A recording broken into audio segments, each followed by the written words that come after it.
이래도 자유한국당입니다. 김진태 의원, 박대출, 정의경 등 그리고 윤상현 의원 등이 이렇게 열심히 노력해가지고 탄핵 기각 각하, 이제 각하죠 지금은, 그걸 당론으로 정하자 이렇게 하고 거기에 현역이 56명 서명하고 그리고 원외위원장이 70여 명 서명했다고 합니다. 이것만도 굉장한데요. 지금 126명 됐다고 그래요.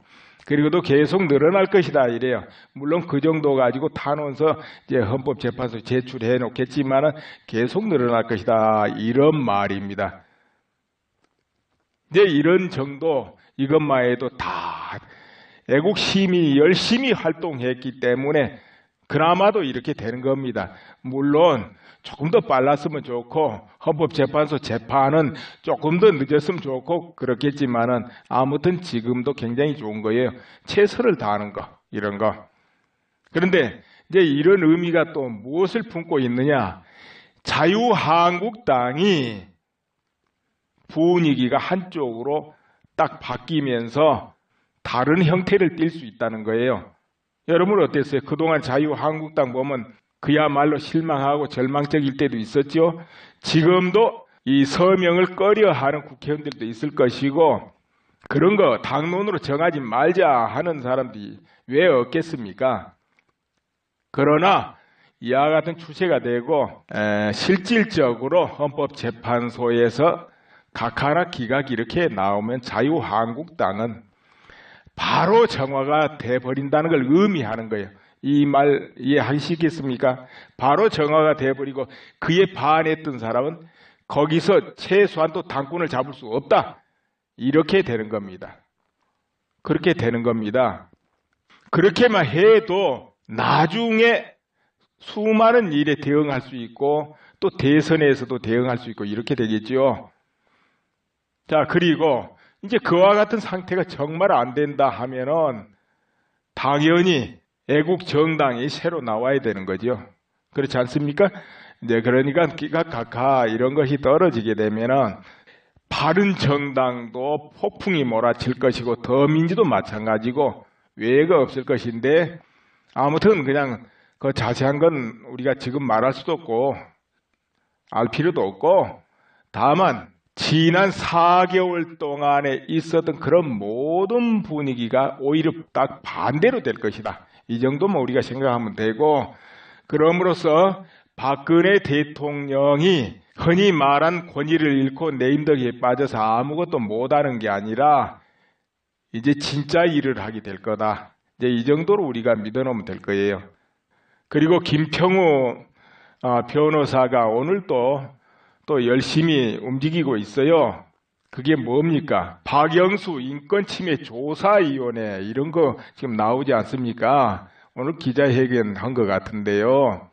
이제 법적으로 단체로 대응을 하려는가 봅니다. 그래서 그런데 이런 하나하나가 끝까지 최선을 다하는 모습들이에요. 이게 그러니까 최선을 다해야 된다. 이런 것이 중요한 겁니다. 그러니까 헌법재판소에서 각하를 하든 기각을 하든 그렇게 하는 것은 정말 국가를 위해서 그것도 헌신한 것이 됩니다.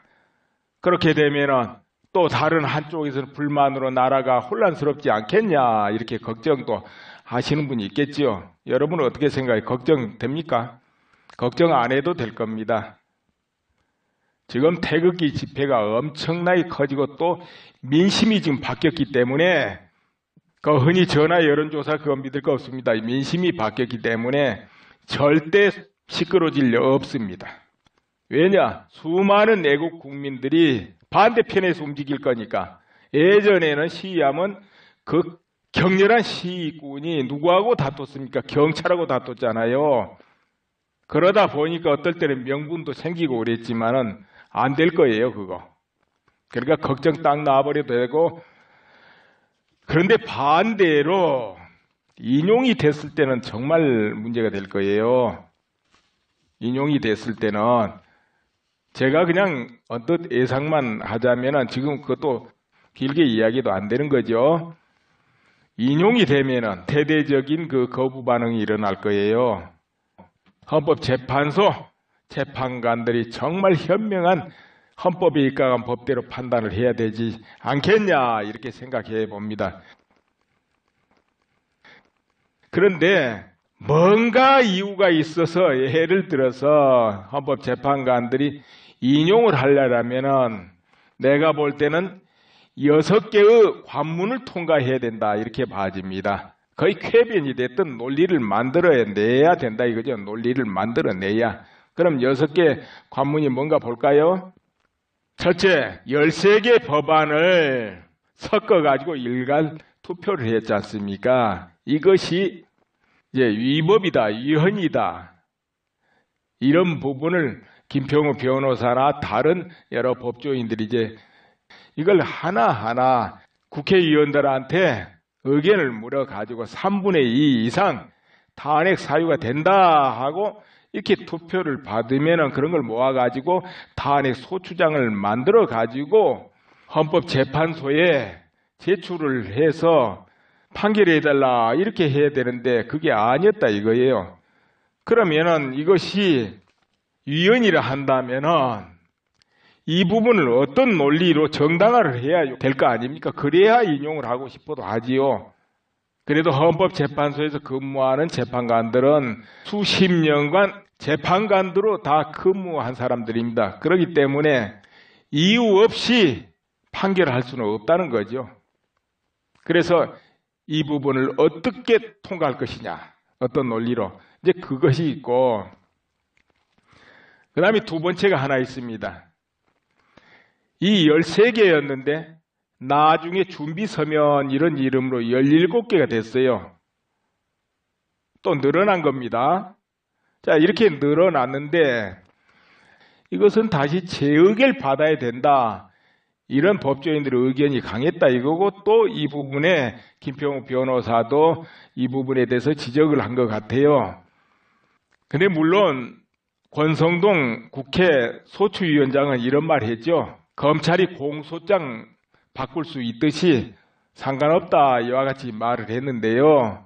그러나 이건 엄밀히 공소장하고 다르죠. 공소장은 검찰 혼자서 조사하고 또 봐서 고치기도 하고 그렇지만은 이거는 아무리 대리인단이라도 국회의원 수백 명이 이거 투표로서 가결해 놓은 것을 임의로 바꾼다는 건 이것이 공소장하고 다르지 않냐 이거죠. 그렇다면은 과연 탄핵 소추장을 고친 게 아니냐, 고친 거냐 이런 관점에서 어떻게 해야 어떤 논리로 이것을 깨뜨리고 인용을 할 수 있냐 이제 이런 부분이 있다는 거죠. 엄연히 국회에서 딱 확정돼서 가결한 것은 함부로 뜯어 고치면 안 되는 거기 때문에 자, 이 부분이 과연 헌법재판소에서 구두로 이렇게 해라 저렇게 해라 지시해가지고 또 이렇게 바꿔서 내고 이게 합당하냐? 합당하다면 왜 합당한지 논리를 전개해야 이게 인용할 수 있을 거 아닙니까? 인용을 해도 이 부분으로 그렇지 못하면 인용 못하는 거지요. 세 번째, 탄핵 과정에 절차가 지켜지지 않았다. 이 부분에 대해서 많은 지적을 했죠. 박 대통령 측 변호인단이 지적을 한 겁니다. 그렇다면 어떻단 거냐? 여러분 잘 아시다시피 어떤 위반 혐의가 구체적으로 드러난 게 아닌데 언론에 보도된 거, 보도에 입각해서 심중에 입각해서 이렇게 바로 탄핵 소추에 들어갔지 않습니까? 그런데 이 과정에서 어떤 문제가 있냐? 대통령은 국회의원이 뽑은 게 아니거든요. 국민이 투표로 선출한 겁니다. 그렇기 때문에 왜 탄핵 소추를 하는지 국민이 소상하게 소추장을 공개해서 알아야 되는데 공청회를 한다든지 하고 그 과정이 없었다. 그 다음에 당사자인 대통령한테 탄핵 소추장을 보내서 소명할 기회를 주지 않았다. 이런 것 등등 뭐 여러 가지 절차 하자가 있다. 이렇게 주장이 있었는데 이 부분을 어떻게 또 논리를 전개해가지고 그런 건 상관없다. 이렇게 하고 인용을 할 것이냐 이거죠. 이걸 헌법적으로 명쾌하게 못하면 또 인용 못하겠지요. 그리고 네 번째가 뭐가 있느냐 하면은 9명이 재판해야 된다는 거죠.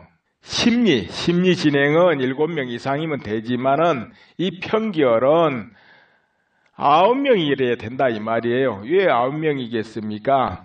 헌법재판소는 독립기관입니다.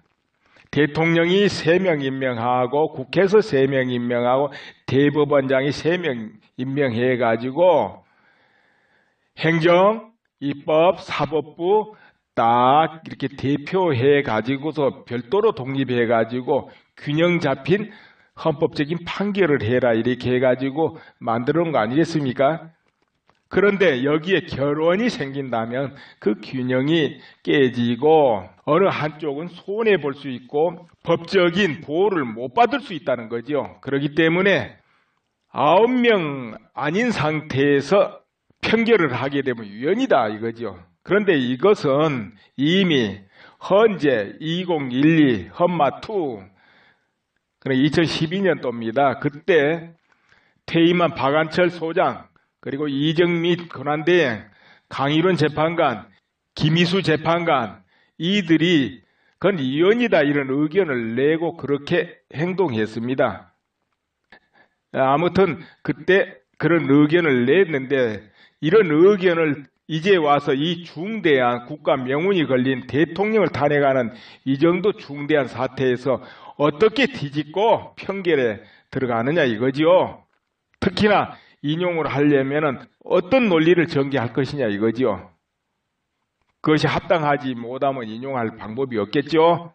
그리고 또 인용을 한다 하면은 위반 사실이 있어야 됩니다. 증거적으로. 예를 들어 뇌물죄 같은 거 있다 합시다. 뇌물죄가 증거로 드러난 게 있냐 이거죠. 물론 특검에서는 혐의가 있다 적시를 했지만은 그건 어디까지나 혐의가 있다 적시죠. 박 대통령 측에서 완벽하게 시종일관 지금 부정하고 있고 또 뇌물 공여했다는 삼성 이재용 그쪽에서도 부정하고 있고 이렇게 돼 있다 이거예요. 그러니까 특검에서 박 대통령이 관여했다 이러지만 박 대통령 관여한 적이 없다는 거죠. 강요를 하거나 무슨 특혜를 주거나 어떤 거 한 적이 없다는 거죠. 또 삼성에서도 그런 거 바란 적도 없고 자 이렇게 돼 있는데 이것이 뇌물죄로 될 것이냐 아니면 통치행위일 것이냐 이런 관점이 여기서 달라지는 거지요. 아무튼 박근혜 대통령이 관여했다 하면 뭘 관여했는지 그 증거가 있어야 돼요. 뭘 어떻게 관여해가지고 어떤 특혜를 주고 어떻게 했다는지 증거가 명확하게 나와야 되죠. 또 물론 그 증거는 판결에 의해 확정돼야지 인정되는 거지요. 아무튼 아직은 그 상태까지는 안 가 있다 이겁니다. 이제 특검에서 발표한 거니까 그렇다면은 이걸로 가지고 뇌물죄다 할 수 있냐? 아무튼 이 관문을 뚫어야 이것도 인용이 되고 뚫지 못하면 이거는 안 되는 거죠. 역대 정권들이 공익재단 그런 거 조성해 오고 한 전례도 있고 하기 때문에 그리고 실질적으로 대통령한테 이런 한 푼이 간 적이 없기 때문에 이것을 뭘로 증거 삼아가지고 할 수 있냐. 이걸 또 논리를 만들어내야 인용을 하든 그거 못 만들면 기각해야 될 거 아니겠습니까? 또 이런 거 있지요. 김평우 변호사가 변론 중에 많이 지적했어요. 절차를 논의하지 말자, 다투지 말자 이런 거 했고 박 대통령 측 변호인단이 그걸 동의했다. 이제 이렇게 말하는 부분이 있잖아요. 근데 이것이 과연 합의로 그 절차상 국회에서 진행한 절차는 우리가 논하지 말고 다투지 말자. 이것이 박 대통령 측 대리인단 한두 명하고 헌법재판부에서 말이 오고 가가지고 이걸 합의로 볼 것이냐. 이게 합의의 대상이냐. 이게 문제가 있죠. 물론 김평우 변호사 이거에 대해서는 다 부정해버렸고 이거 뉴델리 기사에 이 대목이 나옵니다. 그래서 이걸 좀 참고해서 말씀드릴게요. A씨가 제보를 했다 이래 가지고 나온 이야기입니다. 이렇게 돼 있습니다. A씨의 제보 내용, 이제 A씨가 제보한데도 이 내용이 있다 이겁니다. 그리고 탄핵 심판 변론 과정을 현장에서 지지한 기자들의 진술 그리고 심판 과정을 녹화한 동영상 등을 살펴보면 강일원 재판관은 탄핵 심판 변론 준비 기일 도중 대통령 측 변호인 중 한 명인 이중환 변호사에게 국회의 소추안 의결과 관련된 사안은 쟁점 사안에서 제외하는 것으로, 즉 다투지 않는 것으로 하는 게 어떻습니까? 하고 의견을 물었다는 거죠. 이에 이 변호사가 네 알겠습니다 하고 답했다 이거죠. 또 이동우 변호사에게도 변호사님 쟁점 정리할 때는 절차에 관해서 다투지 않기로 하는 합의도 할 수 있는 거죠 라는 질문을 했고, 이동우 변호사는 네 제가 판사 때도 그렇게 했습니다 하고 답변했다는 거죠. 그런데 이걸 근거로 소추안 의결 과정에서 국회가 저지른 법률적 하자를 지적하는 대통령 측 변호인들의 항변을 부인하는 태도를 취했다 이거죠. 변호인단 대표 합의한 사안이다 이런 점을 강조하면서, 그래서 이제 이 부분에 대해서 말이 안 된다 이런 이제 견해를 보여놨는데, 이 A씨란 사람이 뭐라고 해놨느냐면, 법정에서 이중환 변호사는 대표도 아니었고 더구나 국회가 저지른 이 법을 다투지 않겠다는 합의를 한 사실은 더더욱 없다 이렇게 해놨네요. 그리고 우리나라 법정 문화가 변호사가 노를 못하는 문화다. 재판장 일방적으로 이렇게 하라고 지시하니까 마지못해 억지로 알겠다고 한 것이지 그건 합의한 게 아니다.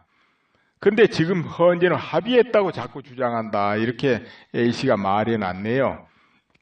그리고 또 이래놨어요. 합의라고 한다면 문서가 있어야 하고 그 합의가 유효하려면 그 사건의 당사자인 박 대통령 동의가 있어야 한다. 대통령에 대한 탄핵 심판이기 때문에 대통령 동의를 했어야 한다. 대통령 입장에 본다면 이걸 합의한다는 건 재판을 포기한다는 건데 합의할 리가 있겠는가 이렇게 말해놨어요. 그리고 또 한 가지, 합의라는 건 개인의 재산권 분쟁에 관해서 하는 것이지 헌법이나 형사재판에서는 그런 합의가 있을 수 없다.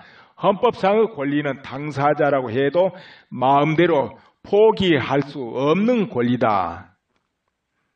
강일원 재판관은 지금 국민을 속이고 억지를 부리고 있다. 이렇게 A씨가 말을 해놓은 게 뉴데일리에 떠 있는데요. 제가 이것을 대체적으로 해석을 해보건데 이런 것 같아요. 우선 이 관점을 어떻게 보느냐 하면, 과연 절차 같은 거 논하지 않는 것이 합의 대상이냐 이걸 생각해 봐야 돼요. 여러분이 합의 대상인가. 법정에서 합의 그 많이 들어봤죠. 법정에서 합의하는 거는 재판관이 판결 내리기 전에 조정을 하지요. 조정. 그때 서로 합의를 할 거냐 말 거냐 물어요. 그러면 합의를 하면은 서로 조건을 제시하고 맞으면 합의에 도달하잖아요. 그러면은 문서를 꾸미고 날인을 하고 확정되는 게 합의입니다. 그러니까 이 과정에서도 말만 서로 합의하겠습니다. 이거 합의되는 거 아니에요. 서로 조건을 논해 가지고 도장을 딱 찍어야 되는 거죠. 이게 합의인데, 근데 이 합의라는 그 정신을 여러분 한번 생각해 보세요. 합의가 뭡니까? 양쪽이 양보할 건 하고 서로 이익을 취하고 해서 고루 골라서 서로 좋다 해가지고 합의해요. 근데 지금 이 부분은 그거하고는 반대예요. 왜 그러냐? 모든 국회에서 어떻게 했든지 거기에 절차에 대해서 어떤 것도 논하지 않겠다 이렇게 되는 거는 일방적으로 박 대통령이 모든 걸 포기하는 건데요.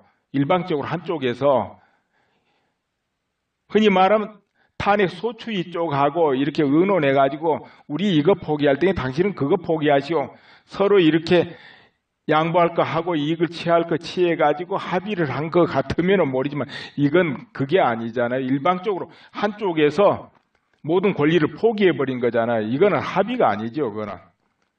이거는 합의 대상이 내가 볼 때는 안 돼요.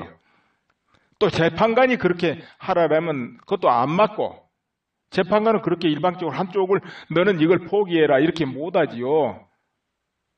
재판관이 판결할 권한이 있어도 나는 그런 권한은 없다고 봅니다. 재판관은 원고 피고가 뭘 모르면 가르쳐 줘가면서 하고 그런 재판이 아니거든요. 오히려 그거는 재판관의 위법이 되겠죠. 그렇죠? 그러니까는 이거는 내가 볼 때 내 개인 소견으로는 합의 대상이 안 돼요. 이 경우는 그렇게 비춰볼 때. 그리고 어떤 사람이 자기 권리를 포기하고 싶어도 법에서 아주 기본법이고 원칙적인 거일 때는 포기 못한다 이거죠. 그러니까 여기에 보면은 헌법상의 권리는 당사자라고 해도 마음대로 포기할 수 없는 권리다 이 말이 이제 그런 말에 속하지 않겠냐 싶어요. 그러니까 이제 자기가 포기하고 싶어도 그건 법에서 그건 당신이 아무리 당신 일이라도 그건 포기할 권한이 당신한테 없다. 이렇게 이제 그거는 뭐냐면 법에서 보호를 해주는 거죠. 어떤 사람이 모르고 어떤 상태에 몰려가지고 내가 큰 손실을 보고라도 나는 포기하겠어 하는데 그 포기하는 한계가 있는 거죠. 당사자가 포기하고 싶어도 법적으로 포기 못하게 막는다 이거죠. 그건 기본권이니까 너는 그거 포기할 권리가 없다 이거죠. 자기 걸 포기해도 포기할 권리가 없다. 이것은 이제 법으로 보호를 해주는 차원이 되겠죠. 그렇다면은 박 대통령 입장에서는 절대적인 문제가 되죠. 그런 걸 포기하고 따지지 않겠다는 거는 그렇기 때문에 오히려 박 대통령 측에서 나 그거 논하지 않겠소 해도 재판부에서 그건 그런 권한이 없습니다. 이제 이렇게 해야 될지 모르겠네요. 그것이 절대적인 포기할 수 없는 권리라면 그렇다는 거죠. 자, 이 정도면 여러분 정리됐습니까?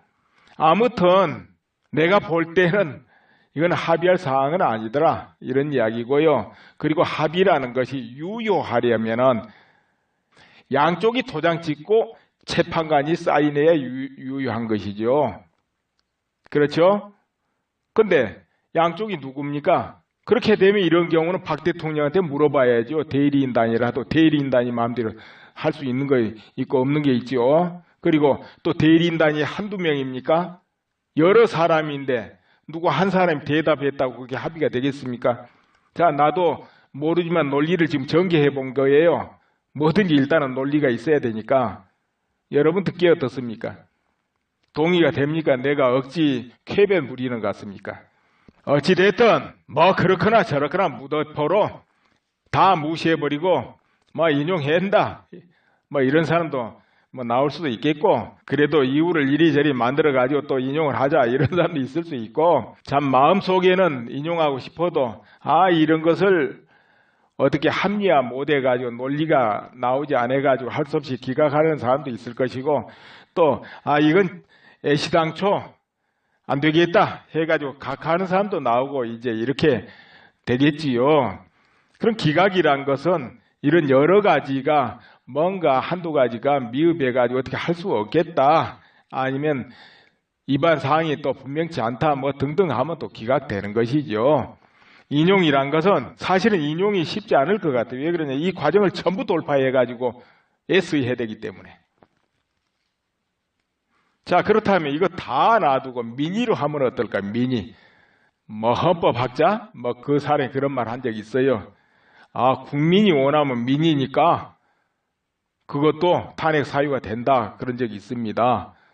그렇다면 민의니까 뭐 이런 절차고 뭐고 다 필요 없다. 이렇게 또 논리를 만들어낼 수도 있겠네요. 그런데 그 민의를 해도 지금 태극기 집회에 나와서 탄핵을 반대하고 각하해라 기각해라 이렇게 요구하는 국민이 훨씬 한두 배도 아니고 그보다 훨씬 더 많은데 그럼 그 민의는 무시하고 소수 민의를 한다? 말이 안 되죠. 그전에는 어찌 됐든 현실은 지금 그렇게 됐으니까 그러면 여론조사로 그 여론조사 그거 믿을 수 있나요? 눈앞에 당장에 수많은 사람이 나와서 딱 하는데 정말 예를 들어서 민의가 그렇게 중요하다면 양쪽 다 동원해가지고 숫자 세봐야죠. 머릿수. 뭐 사진을 찍어서 하든지 현장에 나와서 열기를 한번 보든지 그런 거 안 하고 보도에 신문에 나온 거 보고 이게 민의구나 이런다면 그건 그 재판은 또 무성의하고 직무유기죠. 민의로 하려면 현장에 나와야죠. 원래 재판을 하면은 재판관이 현장에 나갈 일 있으면 반드시 또 나갑니다. 이 민사 같은 거 그런 거 많이 그러죠. 예를 들어 토지 관계 뭐 등등 여러 가지로 재판하면 현장에 한번 나가봅니다. 재판관이 진짜 이거 어떻게 됐나 하고 가서 보는 거예요. 그러면은 사실 이 정도로 민의하고 연결됐다면 헌법재판관이 여러 번 나와 봤어야 돼요. 현장에. 오늘은 이 정도 하겠습니다. 이거 합의되는 거 아니에요. 서로 조건을 논해 가지고 도장을 딱 찍어야 되는 거죠. 이게 합의인데, 근데 이 합의라는 그 정신을 여러분 한번 생각해 보세요. 합의가 뭡니까? 양쪽이 양보할 건 하고 서로 이익을 취하고 해서 고루 골라서 서로 좋다 해가지고 합의예요. 근데 지금 이 부분은 그거하고는 반대예요. 왜 그러냐? 모든 국회에서 어떻게 했든지 거기에 절차에 대해서 어떤 것도 논하지 않겠다 이렇게 되는 거는 일방적으로 박 대통령이 모든 걸 포기하는 건데요. 일방적으로 한쪽에서 흔히 말하면 탄핵 소추위 쪽하고 이렇게 의논해가지고 우리 이거 포기할 때니 당신은 그거 포기하시오. 서로 이렇게 양보할 거 하고 이익을 취할 거 취해가지고 합의를 한 것 같으면 모르지만 이건 그게 아니잖아요. 일방적으로 한쪽에서 모든 권리를 포기해버린 거잖아요. 이거는 합의가 아니죠. 이거는 합의 대상이 내가 볼 때는 안 돼요. 또 재판관이 그렇게 하라면 그것도 안 맞고 재판관은 그렇게 일방적으로 한쪽을 너는 이걸 포기해라 이렇게 못하지요. 재판관이 판결할 권한이 있어도 나는 그런 권한은 없다고 봅니다. 재판관은 원고 피고가 뭘 모르면 가르쳐 줘가면서 하고 그런 재판이 아니거든요. 오히려 그거는 재판관의 위법이 되겠죠. 그렇죠? 그러니까는 이거는 내가 볼 때 내 개인 소견으로는 합의 대상이 안 돼요. 이 경우는 그렇게 비춰볼 때. 그리고 어떤 사람이 자기 권리를 포기하고 싶어도 법에서 아주 기본법이고 원칙적인 거일 때는 포기 못한다 이거죠. 그러니까 여기에 보면은 헌법상의 권리는 당사자라고 해도 마음대로 포기할 수 없는 권리다 이 말이 이제 그런 말에 속하지 않겠냐 싶어요. 그러니까 이제 자기가 포기하고 싶어도 그건 법에서 그건 당신이 아무리 당신 일이라도 그건 포기할 권한이 당신한테 없다. 이렇게 이제 그거는 뭐냐면 법에서 보호를 해주는 거죠.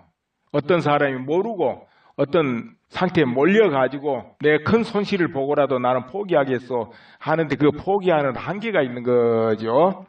당사자가 포기하고 싶어도 법적으로 포기 못하게 막는다 이거죠. 그건 기본권이니까 너는 그거 포기할 권리가 없다 이거죠. 자기 걸 포기해도 포기할 권리가 없다. 이것은 이제 법으로 보호를 해주는 차원이 되겠죠. 그렇다면은 박 대통령 입장에서는 절대적인 문제가 되죠. 그런 걸 포기하고 따지지 않겠다는 거는 그렇기 때문에 오히려 박 대통령 측에서 나 그거 논하지 않다니라도 대리인단이 마음대로 할 수 있는 거 있고 없는 게 있죠. 그리고 또 대리인단이 한두 명입니까? 여러 사람인데 누구 한 사람이 대답했다고 그게 합의가 되겠습니까? 자, 나도 모르지만 논리를 지금 전개해 본 거예요. 뭐든지 일단은 논리가 있어야 되니까. 여러분 듣기에 어떻습니까?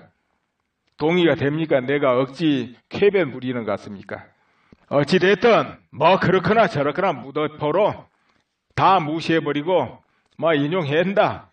뭐 이런 사람도 뭐 나올 수도 있겠고 그래도 이유를 이리저리 만들어가지고 또 인용을 하자 이런 사람도 있을 수 있고 참 마음속에는 인용하고 싶어도 이런 것을 어떻게 합리화 못해가지고 논리가 나오지 않아가지고 할 수 없이 기각하는 사람도 있을 것이고 또 이건 애시당초 안 되겠다 해가지고 각하하는 사람도 나오고 이제 이렇게 되겠지요. 그런 기각이란 것은 이런 여러 가지가 뭔가 한두 가지가 미흡해가지고 어떻게 할 수 없겠다 아니면 위반 사항이 또 분명치 않다 뭐 등등 하면 또 기각되는 것이죠. 인용이란 것은 사실은 인용이 쉽지 않을 것 같아요. 왜 그러냐? 이 과정을 전부 돌파해가지고 애쓰해야 되기 때문에. 자, 그렇다면 이거 다 놔두고 민의로 하면 어떨까? 민의. 뭐 헌법학자? 뭐 그 사람이 그런 말 한 적 있어요. 국민이 원하면 민이니까 그것도 탄핵 사유가 된다. 그런 적이 있습니다. 그렇다면 민이니까 뭐 이런 절차고 뭐고 다 필요 없다. 이렇게 또 논리를 만들어낼 수도 있겠네요. 그런데 그 민의를 해도 지금 태극기 집회에 나와서 탄핵을 반대하고 각하해라 기각해라 이렇게 요구하는 국민이 훨씬 한두 배도 아니고 그보다 훨씬 더 많은데 그럼 그 민의를 무시하고 소수 민의를 한다? 말이 안 되죠. 그전에는 어찌됐든 현실은 지금 그렇게 됐으니까 그러면 여론조사로 그 여론조사 그거 믿을 수 있나요? 눈앞에 당장에 수많은 사람이 나와서 딱 하는데 정말 예를 들어서 민의가 그렇게 중요하다면 양쪽 다 동원해가지고 숫자 세봐야죠. 머릿수. 뭐 사진을 찍어서 하든지 현장에 나와서 열기를 한번 보든지 그런 거 안 하고 보도에 신문에 나온 거 보고 이게 민의구나 이런다면 그건 그 재판은 또 무성의하고 직무유기죠. 민의로 하려면 현장에 나와야죠. 원래 재판을 하면은 재판관이 현장에 나갈 일 있으면 반드시 또 나갑니다. 이 민사 같은 거 그런 거 많이 그러죠. 예를 들어 토지관계 뭐 등등 여러 가지로 재판하면 현장에 한번 나가봅니다. 재판관이. 진짜 이걸 포기해라 이렇게 못하지요. 재판관이 판결할 권한이 있어도 나는 그런 권한은 없다고 봅니다. 재판관은 원고 피고가 뭘 모르면 가르쳐 줘가면서 하고 그런 재판이 아니거든요. 오히려 그거는 재판관의 위법이 되겠죠. 그렇죠? 그러니까는 이거는 내가 볼 때 내 개인 소견으로는 합의 대상이 안 돼요. 이 경우는 그렇게 비춰볼 때. 그리고 어떤 사람이 자기 권리를 포기하고 싶어도 법에서 아주 기본법이고 원칙적인 거일 때는 포기 못한다 이거죠. 그러니까 여기에 보면은 헌법상의 권리는 당사자라고 해도 마음대로 포기할 수 없는 권리다 이 말이 이제 그런 말에 속하지 않겠냐 싶어요. 그러니까 이제 자기가 포기하고 싶어도 그건 법에서 그건 당신이 아무리 당신 일이라도 그건 포기할 권한이 당신한테 없다. 이렇게 이제 그거는 뭐냐면 법에서 보호를 해주는 거죠. 어떤 사람이 모르고 어떤 상태에 몰려가지고 내 큰 손실을 보고라도 나는 포기하겠어 하는데 그 포기하는 한계가 있는 거죠. 당사자가 포기하고 싶어도 법적으로 포기 못하게 막는다 이거죠. 그건 기본권이니까 너는 그거 포기할 권리가 없다 이거죠. 자기 걸 포기해도 포기할 권리가 없다. 이것은 이제 법으로 보호를 해주는 차원이 되겠죠. 그렇다면은 박 대통령 입장에서는 절대적인 문제가 되죠. 그런 걸 포기하고 따지지 않겠다는 거는 그렇기 때문에 오히려 박 대통령 측에서 나 그거 논하지 않겠소 해도 재판부에서 그건 그런 권한이 없습니다. 근데 이렇게 해야 될지 모르겠네요. 그것이 절대적인 포기할 수 없는 권리라면 그렇다는 거죠. 자, 이 정도면 여러분 정리됐습니까? 아무튼 내가 볼 때는 이건 합의할 사항은 아니더라 이런 이야기고요. 그리고 합의라는 것이 유효하려면은 양쪽이 도장 찍고 재판관이 사인해야 유효한 것이죠. 그렇죠? 근데 양쪽이 누굽니까? 그렇게 되면 이런 경우는 박 대통령한테 물어봐야죠. 대리인단이라도 대리인단이 마음대로 할 수 있는 거 있고 없는 게 있죠. 그리고 또 대리인단이 한두 명입니까? 여러 사람인데 누구 한 사람이 대답했다고 그게 합의가 되겠습니까? 자, 나도 모르지만 논리를 지금 전개해 본 거예요. 뭐든지 일단은 논리가 있어야 되니까. 여러분 듣기에 어떻습니까? 동의가 됩니까? 내가 억지 쾌변 부리는 것 같습니까?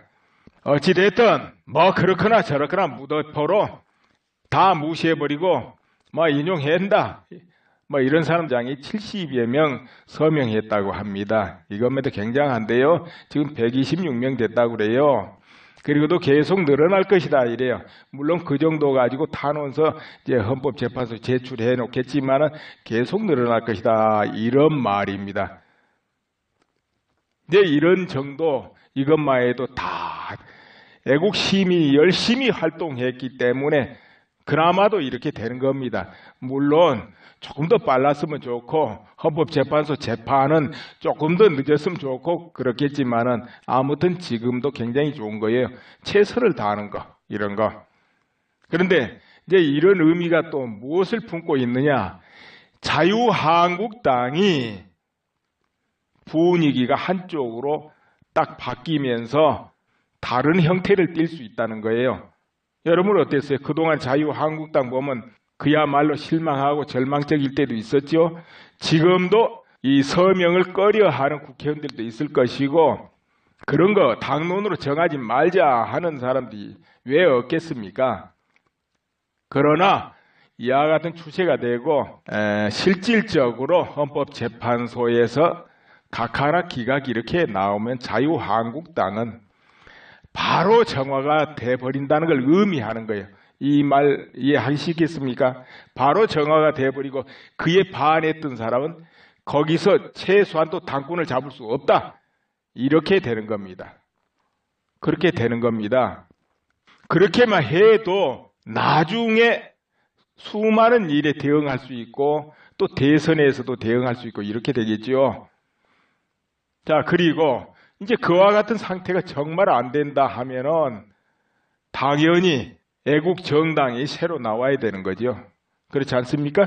이제 그러니까 기각 각하 이런 것이 떨어지게 되면은 바른 정당도 폭풍이 몰아칠 것이고 더민주도 마찬가지고 외가 없을 것인데, 아무튼 그냥 그 자세한 건 우리가 지금 말할 수도 없고 알 필요도 없고, 다만 지난 4개월 동안에 있었던 그런 모든 분위기가 오히려 딱 반대로 될 것이다. 이 정도만 우리가 생각하면 되고, 그럼으로써 박근혜 대통령이 흔히 말한 권위를 잃고 내임덕에 빠져서 아무것도 못하는 게 아니라 이제 진짜 일을 하게 될 거다. 이제 이 정도로 우리가 믿어놓으면 될 거예요.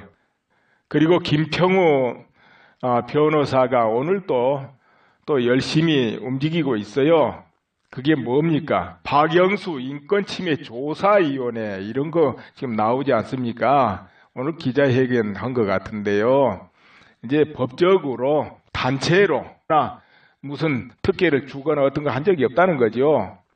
또 삼성에서도 그런 거 바란 적도 없고, 자, 이렇게 돼 있는데 이것이 뇌물죄로 될 것이냐 아니면 통치행위일 것이냐, 이런 관점이 여기서 달라지는 거지요. 아무튼 박근혜 대통령이 관여했다 하면 뭘 관여했는지 그 증거가 있어야 돼요. 뭘 어떻게 관여해가지고 어떤 특혜를 주고 어떻게 했다는지 증거가 명확하게 나와야 되죠. 또 물론 그 증거는 판결에 의해 확정돼야지 인정되는 거지요. 아무튼 아직은 그 상태까지는 안 가 있다 이겁니다. 이제 특검에서 발표한 거니까. 그렇다면은 이걸로 가지고 뇌물죄다 할 수 있냐? 아무튼 이 관문을 뚫어야 이것도 인용이 되고, 뚫지 못하면 이거는 안 되는 거죠. 역대 정권들이 공익재단 그런 거 조성해 오고 한 전례도 있고 하기 때문에, 그리고 실질적으로 대통령한테 이런 한 푼이 간 적이 없기 때문에 이것을 뭘로 증거 삼아가지고 할 수 있냐, 이걸 또 논리를 만들어내야 인용을 하든, 그거 못 만들면 기각해야 될 거 아니겠습니까? 또 이런 거 있지요. 김평우 변호사가 변론 중에 많이 지적했어요. 절차를 논의하지 말자, 다투지 말자, 이런 거 했고 박 대통령 측 변호인단이 그걸 동의했다. 이제 이렇게 말하는 부분이 있잖아요. 근데 이것이 과연 합의로 그 절차상 국회에서 진행한 절차는 우리가 논하지 말고 다투지 말자, 이것이 박 대통령 측 대리인단 한두 명하고 헌법재판부에서 말이 오고 가가지고 이걸 합의로 볼 것이냐, 이게 합의의 대상이냐, 이게 문제가 있죠. 물론 김평우 변호사 이거에 대해서는 다 부정해버렸고, 이거 뉴델리 기사에 이 대목이 나옵니다. 그래서 이걸 좀 참고해서 말씀드릴게요. A씨가 제보를 했다 이래 가지고 나온 이야기입니다. 이제 이렇게 돼 있습니다. A씨의 제보 내용, 이제 A씨가 제보한데도 이 내용이 있다 이겁니다.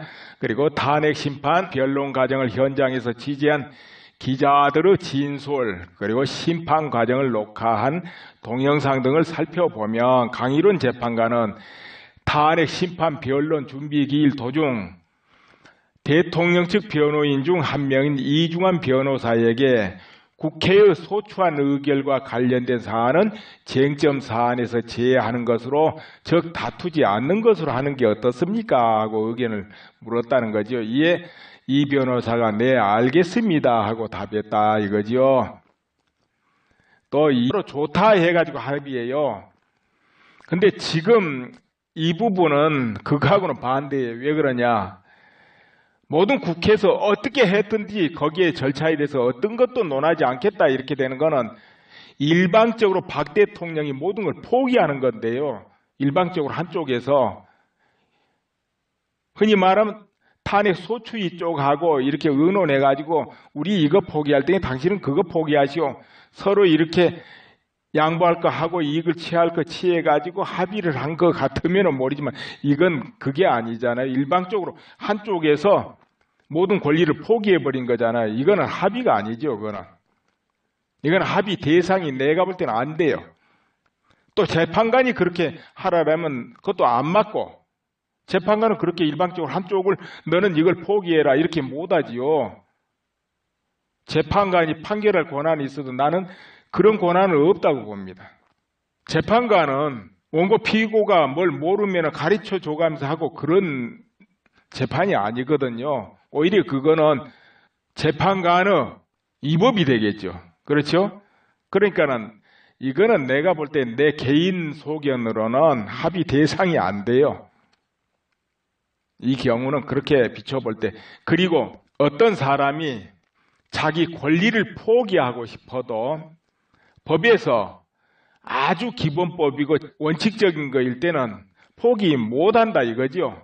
그렇게 여기에 보면은 헌법상의 권리는 당사자라고 해도 마음대로 포기할 수 없는 권리다 이 말이 이제 그런 말에 속하지 않겠냐 싶어요.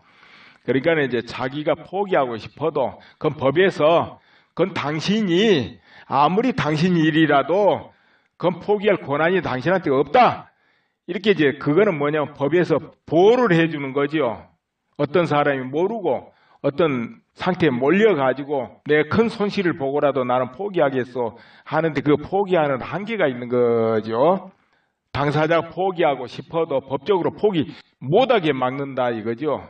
그건 기본권이니까 너는 그거 포기할 권리가 없다 이거죠. 자기 걸 포기해도 포기할 권리가 없다. 이것은 이제 법으로 보호를 해주는 차원이 되겠죠. 그렇다면은 박 대통령 입장에서는 절대적인 문제가 되죠. 그런 걸 포기하고 따지지 않겠다는 거는 그렇기 때문에 오히려 박 대통령 측에서 나 그거 논하지 않겠소 해도 재판부에서 그건 그런 권한이 없습니다.